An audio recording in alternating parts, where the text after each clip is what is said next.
മധ്യ തിരുവിതാംകൂറിൽ കമ്മ്യൂണിസ്റ്റ് പാർട്ടിയെ കെട്ടിപ്പടുക്കുന്നതിൽ നിർണായക പങ്കുവഹിച്ച നേതാവായിരുന്ന എൻ ശ്രീധരന്റെ പേരിൽ ജന്മനാട്ടിൽ സാംസ്കാരിക നിലയം ഉയരുന്നു. ശിലാസ്ഥാപനം CPIM general secretary MA baby നിർവഹിച്ചു.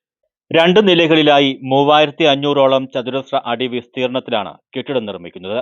ഇവിടെ ഓപ്പൺ ഓഡിറ്റോറിയം, സ്റ്റേജ് സംവിധാനം, ചരിത്ര ഗ്യാലറി, അതിഥികൾക്കായി വിശ്രമ മുറികൾ, ടോയ്ലറ്റ് ബ്ലോക്ക് തുടങ്ങിയ സംവിധാനങ്ങൾ ഉണ്ടാകും. ഊരാളുങ്കൽ ലേബർ കോൺട്രാക്ട് സൊസൈറ്റിക്കാണ് നിർമ്മാണ ചുമതല.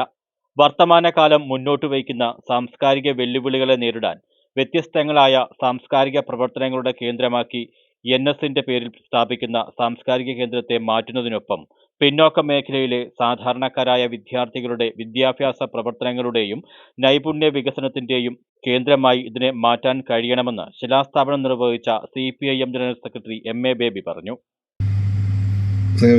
കുറിച്ച് ഏറ്റവും ചുരുക്കം വാക്കുകളിൽ ഒരു തൂലികാചിത്രം പോലെ പരാമർശമുള്ളത് നിങ്ങൾ പലരും ഇപ്പം വായിച്ചു കഴിഞ്ഞു. തോപ്പിൽ ഭാസിയുടെ ഒളിവിലെ ഓർമ്മകൾ അതിലൊരു ഭാഗമാണ്.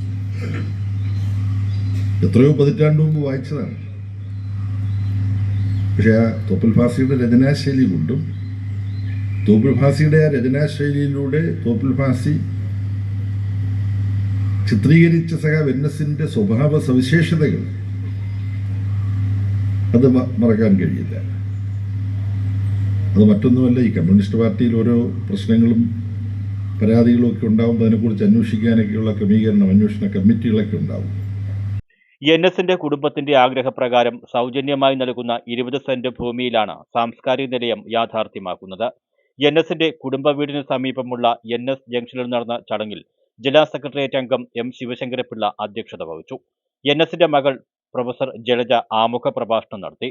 മുൻ MPമാരായ P Rajendran, AM Arif, advocate M Gangadhara Kurup, CPIM area secretary A Anirudhan, ജില്ലാ കമ്മിറ്റി അംഗങ്ങളായ Susan Kodi, PB Sathyadevan, taluk library council secretary V Vijayakumar, Sasthra Sahithya Parishad ഭാരവാഹികളായ Padmakumar, Mohanan, Uralungal labour contract society പ്രതിനിധി ജോബി തോമസ്, ആർക്കിടെക്ട് നിരഞ്ജന, NSന്റെ ഭാര്യ പത്മാവതി തുടങ്ങിയവർ ചടങ്ങിൽ പങ്കെടുത്തു.